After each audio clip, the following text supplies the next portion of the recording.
Buenos días a todas y a todos, a los presentes y las presentes, a quienes están conectados en este momento, a quienes verán más adelante este encuentro, esta grabación, a todo el equipo técnico y, por supuesto, a los compañeros y compañeras organizadores de las Jornadas Internacionales de Teatro y Feminismos. Bueno, para mí es un placer estar en esta mesa con dos mujeres poderosas, luminosas y que tienen una experiencia vital y directa de la creación del feminismo y de las maternidades. A mi izquierda está Asunción Bernárdez Rodal. Asun es profesora titular en la Facultad de Ciencias de la Información de la Universidad Complutense de Madrid y catedrática en este momento. Ha compaginado desde hace 20 años las tareas de investigación y docencia con la creación. En los últimos 20 años se ha especializado en el área de género y comunicación.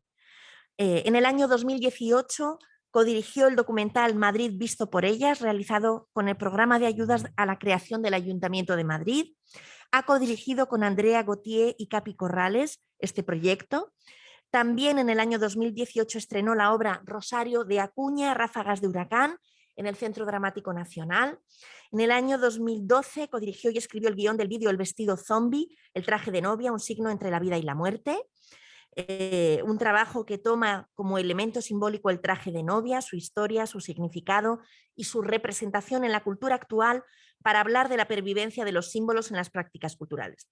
Entre los años 2010 y 2012 realizó con un equipo de trabajo de la universidad varias guías y recorridos con perspectiva de género en los museos Reina Sofía, el Museo del Prado y el Museo Arqueológico Nacional de Madrid. Ha formado parte del equipo del diseño inicial de la web del Ministerio de Cultura, que desarrolló un museo virtual de mujeres denominado Patrimonio en Femenino, y muchísimas actividades de naturaleza creativa, escénica, feminista. Ha sido directora del Instituto de Investigaciones Feministas de la Universidad Complutense de Madrid, ámbito que ha sido importantísimo y que ha hecho una tarea extraordinaria. Y para mí es una persona que representa la competencia pedagógica, el saber hacer y el compromiso cotidiano en el feminismo. Así que es un placer tenerte aquí, Asun. Muchas gracias. Gracias. A mi derecha, Rosario Ruiz Rogers, ni más ni menos, que realizó sus estudios en la Escuela Nacional de Arte Dramático de Bogotá, Colombia, y que durante 32 años ha continuado su carrera artística en España, donde ha sido cofundadora del Teatro de la Abadía y creadora de Curtidores de Teatro. Ha dirigido obras entre las cuales se encuentran propuestas escénicas con textos de autores como Valle Inclán, Brecht, Sarah Kane, Tomás Berjar, Borja Ortiz de Gondra, Fernando Arrabal, Angélica Lidl, Bernard-Marie Coltés, y ha recibido numerosos premios y reconocimientos por sus puestas en escena. Parte de la experiencia pedagógica la ha realizado en conversaciones, asistencias o intercambios con numerosos maestros y maestras como Anatoly Vasiliev, Augusto Fernández, Grupo Din Teatre, Frank Arame, Dario Fo, Richard Schechner, María del Mar Navarro, Eugeni Bogdanov, Vicente Fuentes, Agustín García Calvo y además numerosos talleres en torno a la técnica de Michael Chekhov. Actualmente se centra en hacer posible un discurso escénico que hable de Latinoamérica en España y asimismo coordina el Centro de Estudios del Teatro de la Abadía. Y nos dice: hoy más que nunca creo en la educación y en la creación artística como herramienta transformadora de la sociedad. Rosario, es un placer tenerte aquí. Muchísimas gracias. Bueno, pues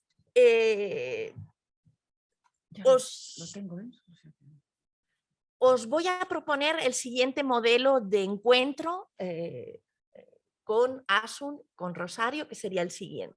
Yo he armado un conjunto de preguntas con las que he bombardeado sus correos electrónicos, bombardeado, por favor, en el sentido pacífico.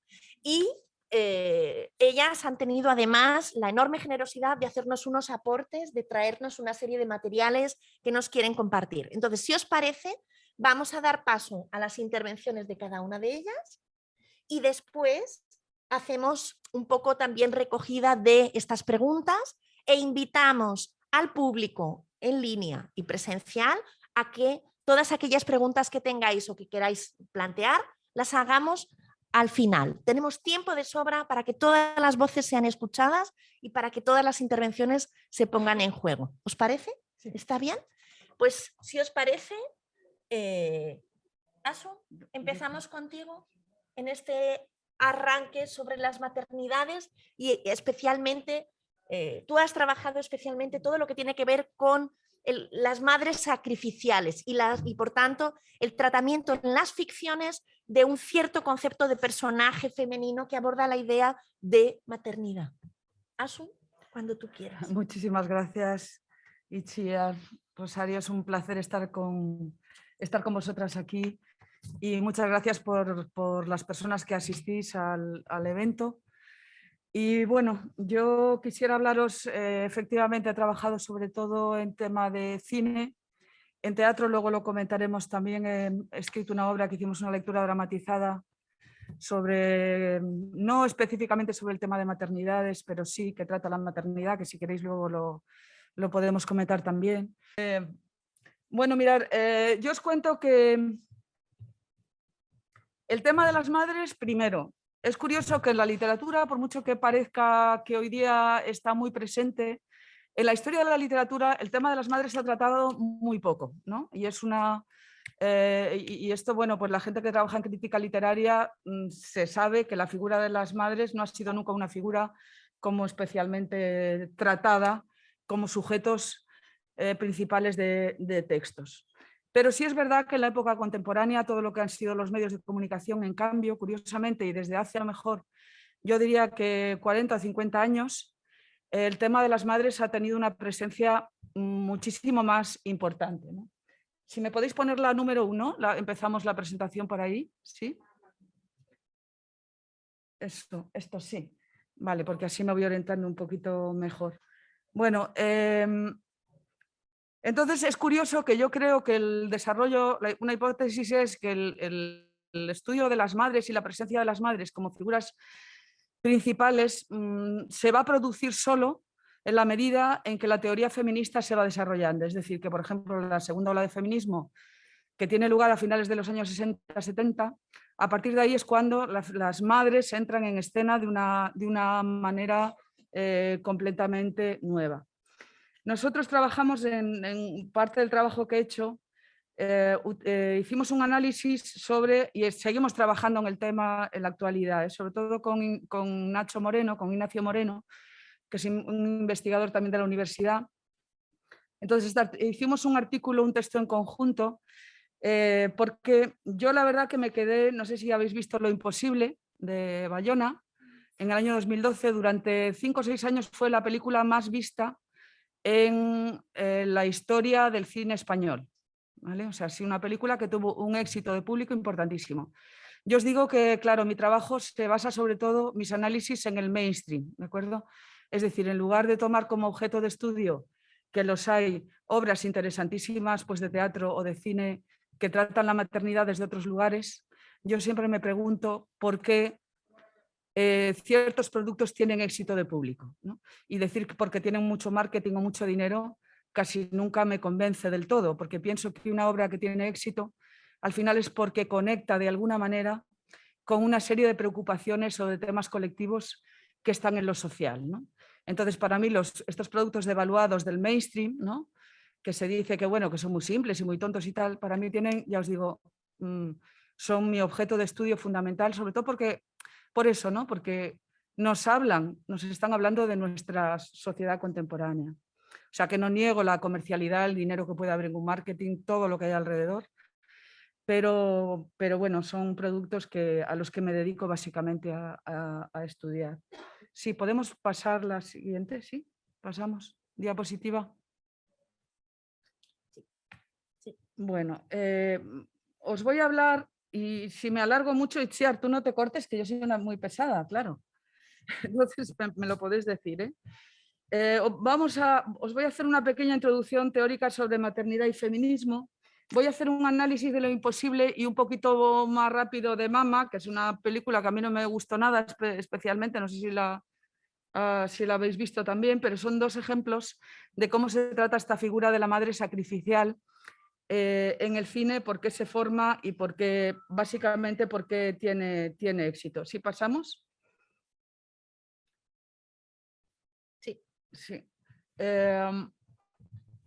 Las dos películas, una fue estrenada en el 2012, gran taquilla, fijaros, 28 millones de euros recaudó esta película en España.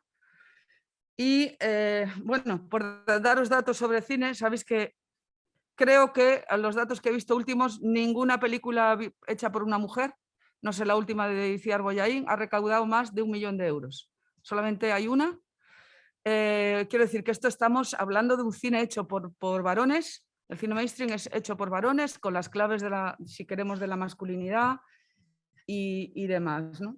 Y la de Julio Medem, que es Mama, que tuvo en cambio una taquilla muy limitada, a pesar de que tenía a Penélope Cruz como gran atractivo, ¿no?, de público. La pregunta, si pasamos, ¿está de moda este cine? Es decir, este cine, la figura de las madres, podemos preguntar si es verdaderamente un tema ya, ha sido un tema del cine. Y como os decía antes, mi hipótesis es que sí, desde luego, son figuras que se han tratado muchísimo y desde distintos aspectos. Ahí tenéis simplemente una selección de películas pues, relativamente recientes que están dentro del mainstream, aunque no sean las películas más taquilleras de la historia, sí lo son, o sea, pero en Italia, en España, en Estados Unidos, en el cine comercial está muy presente este tipo de películas, ¿no? Y tocadas además de distintas facetas, porque lo que hace el cine comercial es a veces adoptar discursos que están en la teoría feminista y los adaptan, digamos, al público más general, ¿no? Por ejemplo, no sé si habéis visto Malas Madres, ¿no?, que es esa parodia de la maternidad y la reivindicación de la maternidad ejercida no a la manera tradicional, ¿no? ¿Pasamos? Sí. Yo en este trabajo yo hice una hipótesis que el éxito de público que tuvo esta película tiene que ver con el momento de crisis económica y también con el conservadurismo ideológico que estamos viviendo.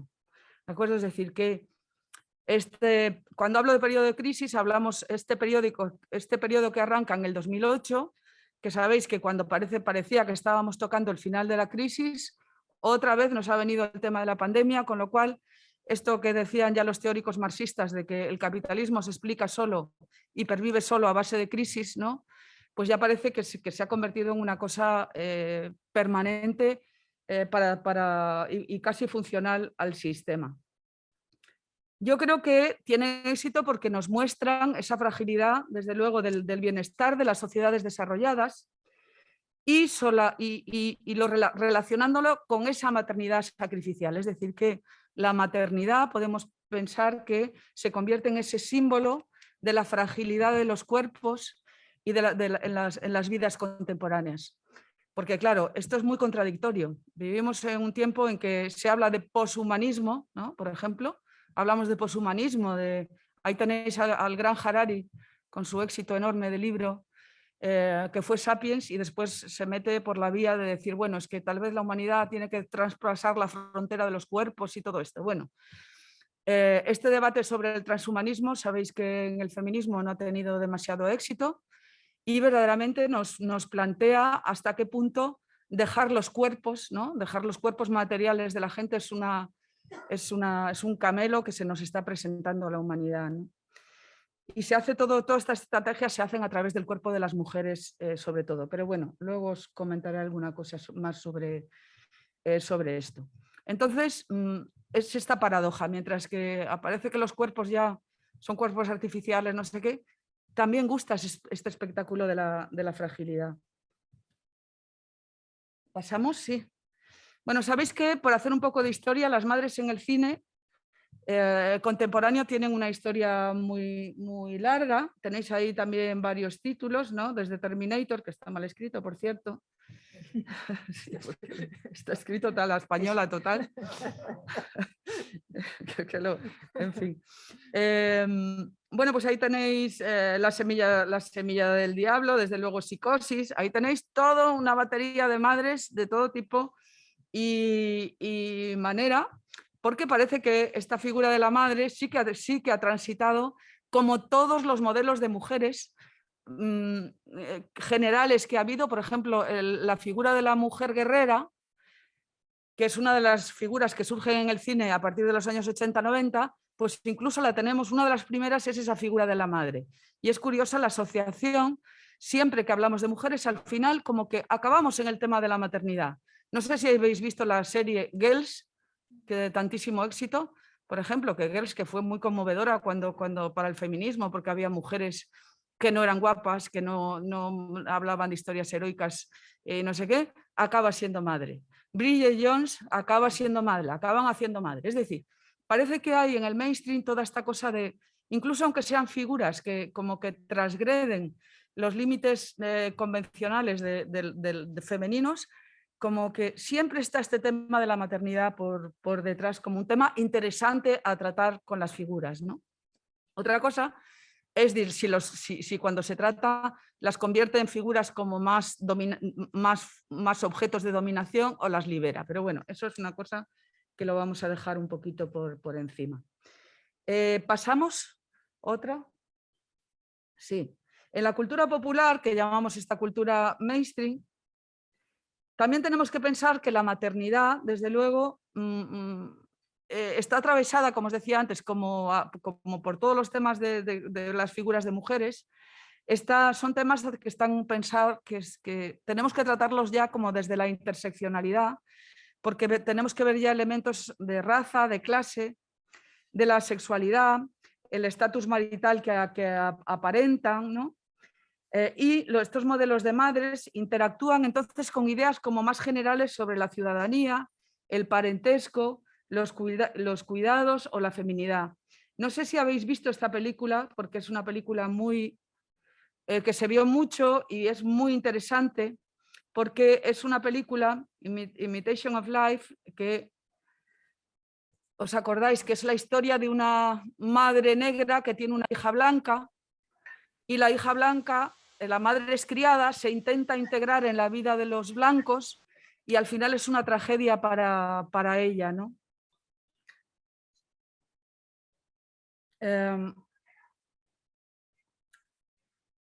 Bueno, la maternidad entonces y sus tropos, es decir, sus representaciones fijas, son importantes sea cual sea nuestra orientación ideológica. Y ya os digo, lo interesante para mí es el análisis de cómo reflejan esas ansiedades sociales en torno a la seguridad que tenemos en el mundo, el tema respecto a los temas de cómo nos cuidamos o cómo nos debemos cuidar, las relaciones afectivas, etc., ¿no? Entonces pensar que es una de las dimensiones que también están atravesadas por este tipo de elementos. ¿Pasamos transparencia? Sí. El debate en la cultura popular, o sea, desde la teoría sobre la cultura popular, hoy día es bastante confuso. Porque por un lado se habla de la mística de la maternidad, donde hoy día yo creo que en la actualidad se ha unido el discurso de la ecología y el feminismo de la diferencia, ¿no? Entonces tenemos estos discursos que hablan de, yo qué sé, de la necesidad de que la mujer recupere el acto de dar a luz como un acto propio, el tema de la lactancia materna como un requisito necesario, el tema de las madres que se deben, ¿cómo se llama? Se llama el colecho, ¿no? Todos estos temas que hoy día han gustado muchísimo, por lo menos a una generación de mujeres que ahora mismo ya no son las más jóvenes, que creo que son ya las mujeres que rondan los 40, los 50, entre 40 años, 35, 45 años o así. Sabéis que es un tema que pues que ha tenido muchísimo éxito, ¿no? Esto ha sido duramente criticado también por otro tipo de feminismo, que yo creo que Badinter, esta teórica, es la que ha resumido muy bien el tema del problema de aceptar ese tipo de discursos, ¿no? Claro, que dice, bueno, es que si para las mujeres la maternidad sigue siendo el centro, ¿no? El centro de la figura femenina eso es bastante problemático para las luchas feministas, ¿no? Para las luchas de las mujeres que quieren vivir en clave de igualdad con los varones, ¿no?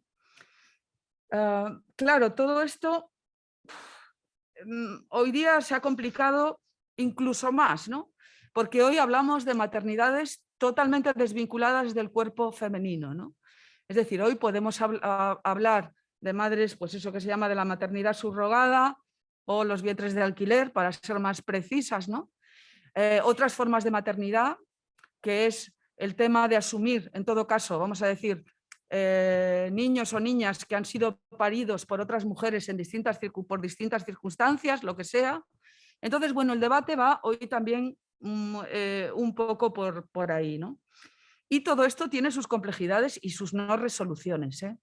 Porque, claro, lo de la mística de la maternidad tiene que ver con esa postura de Betty Friedan, ¿no? Que hablaba de la mística de la feminidad, ¿no? Que todas las místicas al final son problemáticas porque nos obligan a actuar de una manera, en fin, que tiene, bueno, supongo que este discurso ya a lo mejor lo tratasteis ayer también, lo problemático que es, y no me quiero tampoco detener demasiados, lo dejo si queréis para el debate. Estoy viendo que sí que lo veo ahí, sí.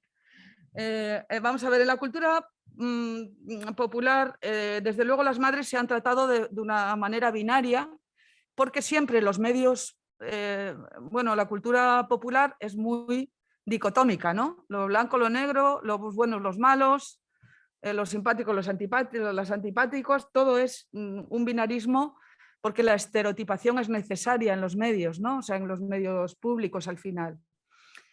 El binarismo hoy día yo creo que trabaja sobre esto, ¿no? Las madres siguen siendo las madres sacrificiales que tienen los rasgos de ser madres abnegadas, madres asexuadas, asexuales eran durante estos años, que creo que esto es lo que ha empezado a cambiar, y su principal trabajo está desde luego en el hogar. Y esas arañas viperinas, que dicen estas teóricas, que causan el mal de la progenie, ¿no? O sea, que causan siempre el mal de los hijos o de las hijas, ¿no?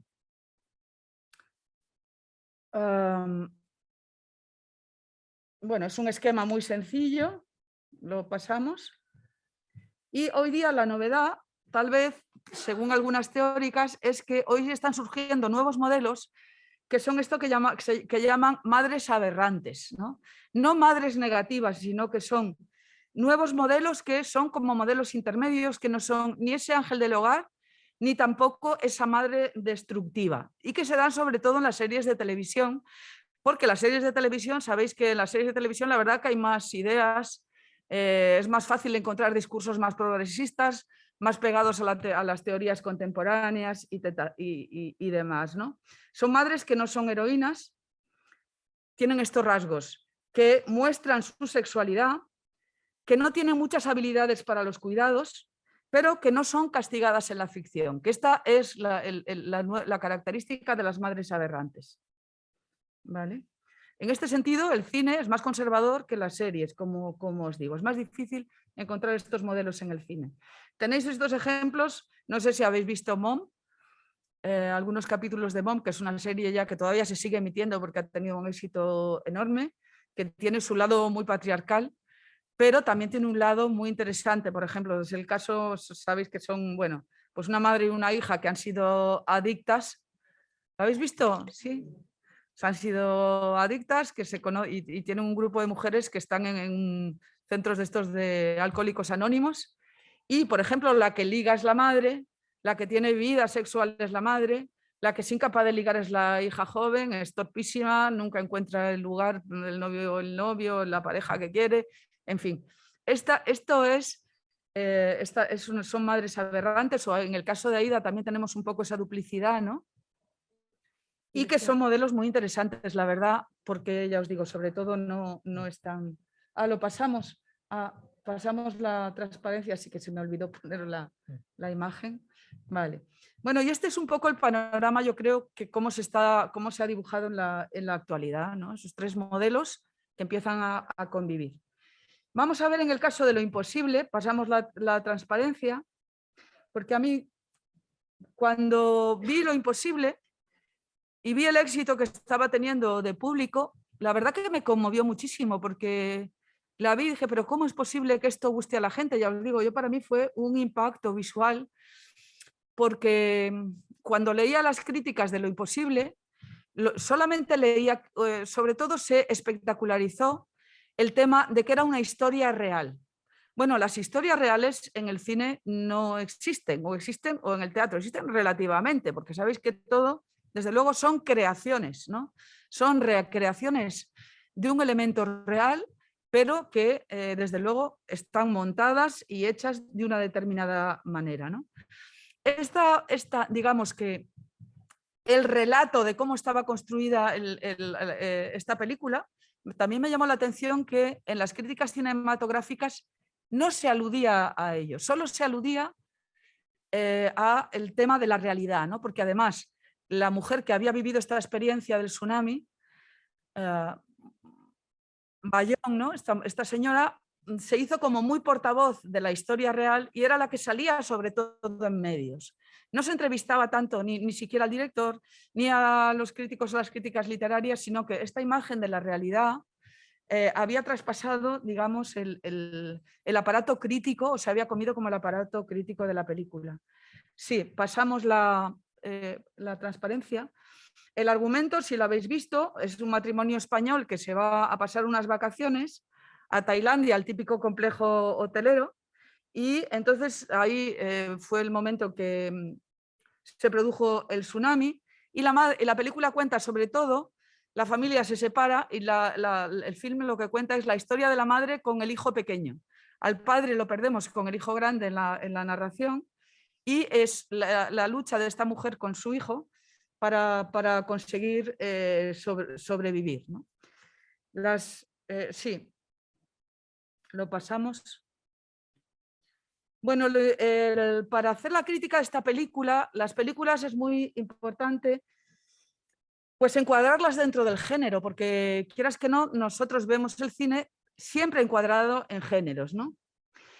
Es una película que está hecha como con los típicos rasgos del cine de catástrofes, donde siempre en el cine de catástrofes es un cine propiamente masculino, porque eran siempre los varones, no os voy a poner ejemplos porque hay muchísimos, ¿no? Siempre son, o casi siempre eran los hombres los que pasaban unas situaciones muy difíciles y eran hombres casi siempre blancos que después de la catástrofe o durante la catástrofe solucionan el problema a los demás, ¿no? Es decir, es el que articula, mejor dicho, ¿no?, la respuesta colectiva ante la catástrofe, ¿no?, que es ese héroe que traspasa lo individual además y llega a ser lo colectivo. El espectáculo, sí, a mí ya os decía antes, el espectáculo del cuerpo herido, cómo esa mujer estaba maquillada y mostrada, era verdaderamente espectacular. Os pongo unas imágenes para que lo veáis, ¿no? Los cortes en la cara, pasamos.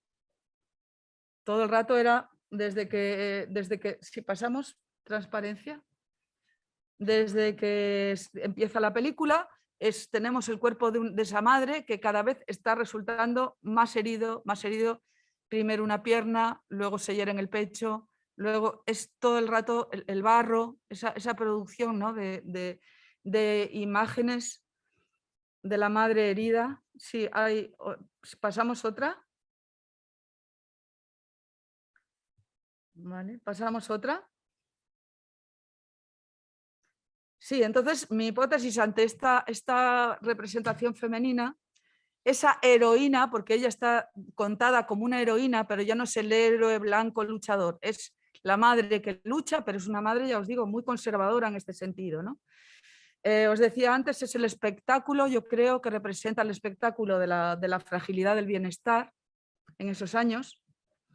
Y esa madre sacrificial aporta como una especie de consuelo al imaginario colectivo, ¿vale?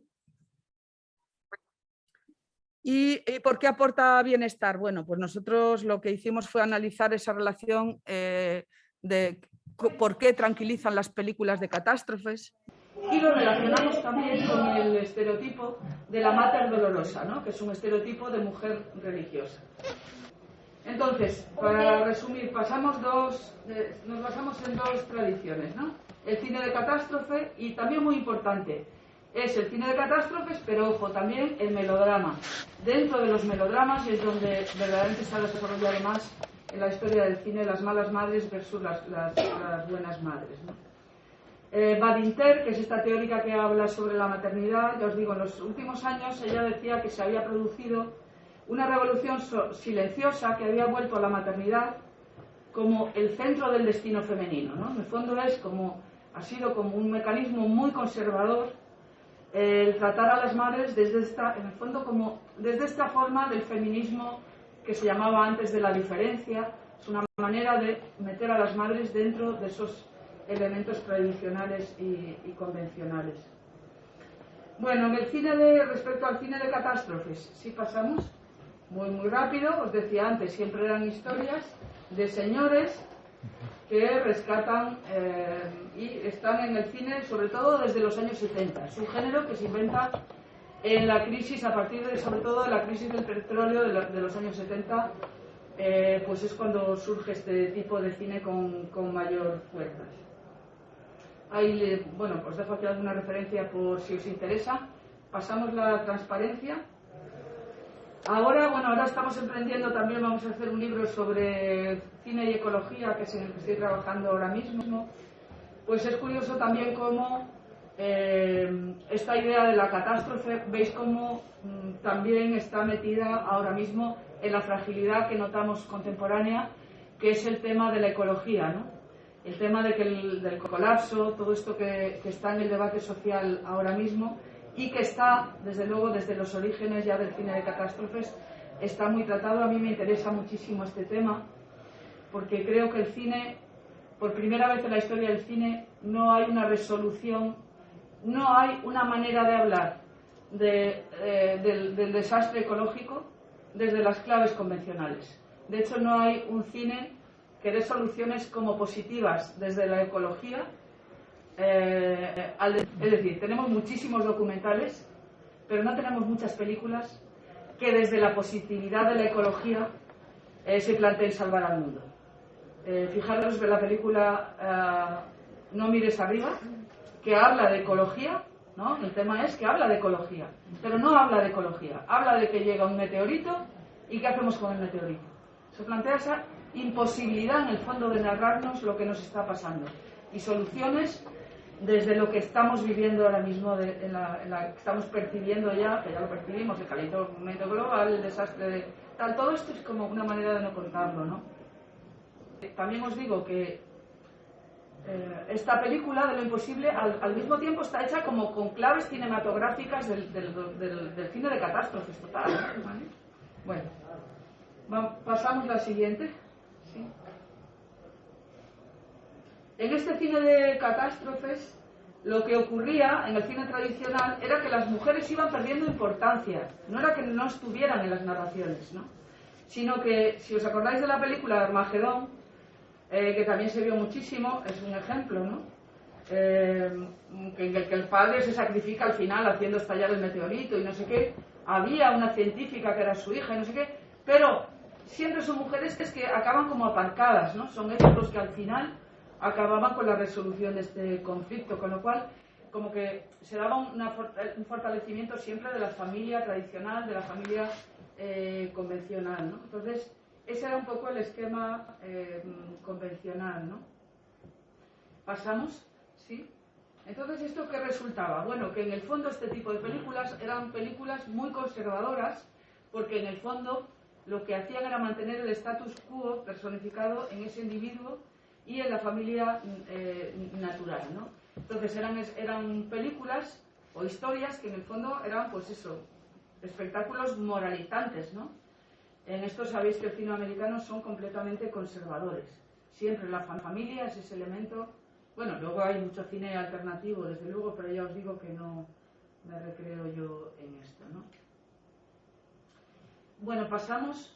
Entonces, ¿cómo aplicamos el análisis a lo imposible? Bueno, cuando analizamos cine, normalmente analizamos lo que es el plano narrativo que se cuenta y el plano expositivo, cómo se cuenta, ¿no? Es decir, qué elementos se destacan en cómo se hacen las cosas. Y lo que os decía antes, lo que nos paramos es analizar ese espectáculo del dolor, ¿no? Cómo esa mujer aparece herida, ensangrentada, pero completamente firme siempre en los valores maternales. Ese cuerpo de la madre convertido en espectáculo fue nuestro objeto de análisis más importante dentro de ese plano expositivo. ¿Pasamos? Aquí tenéis algunas imágenes más, porque es constante esta manera de maquillar el cuerpo. Pasamos otra. Pasamos otra. Estas son imágenes solo. El cuerpo esta que veis aquí, por ejemplo, es bajo el agua, que es una escena horrorosa, ¿no? Que un pincho de estos la clava, acaba pinchándole el pecho, ¿vale? Los desgarros, fijaros el desgarro, la siguiente que aparece aquí del cuerpo, ¿no? Completamente abierto. Que en fin, que es de película gore todas estas imágenes, ¿no? Y lo han visto los niños, la gente va a hablar con los niños, las madres, todo el mundo en el cine, ¿no? Otra más. O sea, que es que es traído como de otro género aquí y dulcificado y cambiado. Bueno, pasamos más. Como ella vomita barro, vomita sangre, ¿no? En fin, que es muy gore, ¿verdad? Pasamos. Son varias imágenes. Aparece un niño entre las aguas, Moisés, en fin, están toda una serie de alusiones bíblicas que luego os comentaré, ¿eh? Pasamos. ¿Sí? Estas son imágenes como que van muy rápidas, con lo cual se neutralizan muchísimo, ¿no? Los fotogramas. La imagen, por ejemplo, del niño cuando descubre el tabú del pecho de la madre, ¿no? Como que no quiere mirar a la madre. Pero más que no quiere mirar la herida, como que parece que no quiere mirar el pecho, ¿no? Es una cosa como alucinante el tratamiento que hace de esa escena la película. ¿Pasamos? ¿En qué? Ya os digo, yo intento explicar en qué está arraigada esta presentación. Pues desde luego está arraigada en esta tradición que también digamos que es muy española. Si es que podemos hablar de España, ¿no? España, esa gran desconocida que decían. Entonces, pues sí, estas imágenes de profesionales que alguien me contó que mientras maquillaban a las señoras ponían las imágenes del maquillador o la maquilladora tenía las imágenes ahí de las madres dolorosas, ¿no? En esta tradición, ¿no? Bueno, pasamos.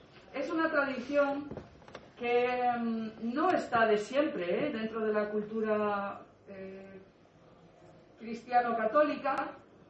Es una tradición que se va consolidando, ¿sabéis?, a partir del barroco, pero que no es la más tradicional a lo largo del tiempo. En el mundo católico, la principal tradición representativa, sabéis que es la Virgen con el Niño, que viene además del mundo, bueno, pues, lo podemos rastrear incluso en los egipcios, ¿no? Es una tradición de representación muy mediterránea que atraviesa toda nuestra cultura desde los orígenes de esta representación de la madre con el niño, que además es curioso que, no sé si lo tengo después por ahí, pero ya os lo digo, que hay por ahí alguna gente como que se ha fijado y que ha reflexionado sobre el hecho de que sea la Virgen en un acto casi social, ¿no? Tenemos a la Virgen representando al niño casi en sociedad.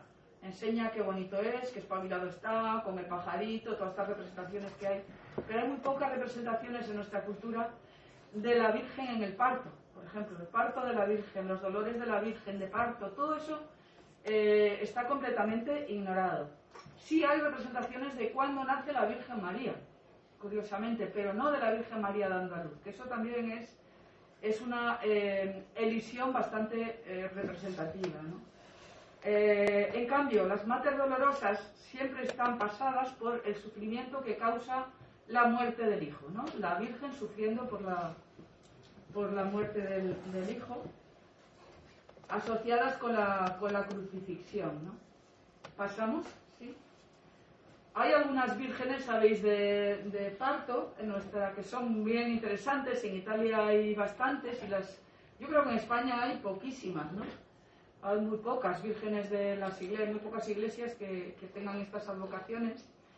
Y más bien sobre el cuerpo femenino hay esta cosa del espectáculo, del dolor de las mujeres, siempre está asociado a los sacrificios pero no vinculados ni siquiera a la maternidad, ¿no? Sino que es como hay esta ambigüedad entre lo sexual, entre lo sexual, lo hipercorporal, y también como lo hiper desligado de lo real, ¿no? ¿Vale? En toda la tradición de la representación de las santas tenemos esta ambigüedad, pero bueno, me lleva a otro tema. Otra variante, si pasamos,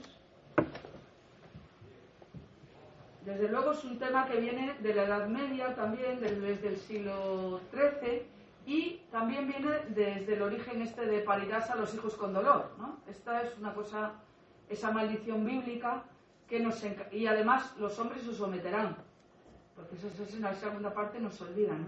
Era como, esa fue la maldición bíblica que nos dieron a las mujeres: parirás y estarás sometida por el varón. No solamente eso, ¿no? Entonces esta carga negativa que está desde el Génesis y que luego los primeros padres de la Iglesia desde luego trabajan con eso de una manera brutal, bueno, pues es lo que recogen luego toda la representación barroca y toda la representación actual. De tal manera que pasamos la presentación, por ejemplo, Badinter dice que, claro, esto es lo tremendo, que el dolor y la maternidad son los rasgos de la maternidad mística, ¿no? Que no podemos separar esos términos casi nunca en nuestra cultura, porque lo vemos como lo natural, ¿no? Esa asociación a la maternidad. De tal manera que una buena madre es una santa, ¿no? Como a veces trabajamos en el cine o trabajamos en el teatro y en estas cosas, ¿no? La santidad de la Madre Virgen es esa gran figura de redención, que creo que aquí no lo he puesto, pero mirar que, claro, es el modelo terrible para las mujeres, ¿eh? Porque lo que no hemos podido ser nunca, uno de los modelos femeninos ha sido la figura de Eva, ¿no? Esa madre, esa mujer tentadora sexual, y el otro modelo ha sido la de la mujer, la Virgen María, descorporeizada, que no tiene sexualidad y que encima es madre, ¿no? Es decir, es un requisito que nos ha impuesto alucinante, de ser, porque si no podemos ser vírgenes y madres a la vez, ¿no? En el modelo convencional, bueno, ahora con la tecnología esta ya reproductiva, a lo mejor podemos ser vírgenes y madres a la vez, no lo sé, pero nuestra tradición ha sido una auténtica locura, porque es un modelo totalmente esquizofrénico para las mujeres, ¿no? Ha sido un modelo de esquizofrenia total. Entonces esto de verdad que creo que ha causado grandes trabajos y grandes contradicciones y en el fondo ha proporcionado la disculpa, porque todo este sistema que se crea en el fondo es un modelo de violencia, que es a lo que quiero llegar, ¿no? Es un modelo que es el modelo que permite que las mujeres sean violentadas, sean maltratadas en la ficción y en la realidad cuando no cumplen con un modelo, pero un modelo que no podemos cumplir. Son modelos que de ninguna manera hemos podido cumplir. ¿Vale? Bueno, saltamos otra. Bueno, la idea es que este tipo de figuras, ¿no? Lo que quieren es mostrar esa especial, como si las mujeres tenemos una capacidad especial para el sufrimiento. Y fijaros cómo esto en la cultura popular es terrible, lo seguimos haciendo, ¿no? ¿Y cuántas veces decimos, es que ellos, fíjate que se quejan, ¿eh? Como esto, bueno, ¿lo habéis dicho alguna vez o no? Esta cosa de, claro, como es hombre está todo el día quejándose. Si tuvieran que parir, no habría humanidad. Muchas veces hemos dicho en broma esa frase, ¿no? Porque parece que nosotras pues somos las que podemos, las capacitadas para sufrir, ¿no? Como tenemos sufrimientos por la regla, por los partos, y ellos en cambio son unos flojos para este tipo de dolores, ¿no? Para este tipo de cosas. Y esto, claro, es esa duplicidad cultural que nos va armando la cabeza, que es... ¿Estamos en conclusiones? Sí. Bueno, pues pasamos a las conclusiones, sí.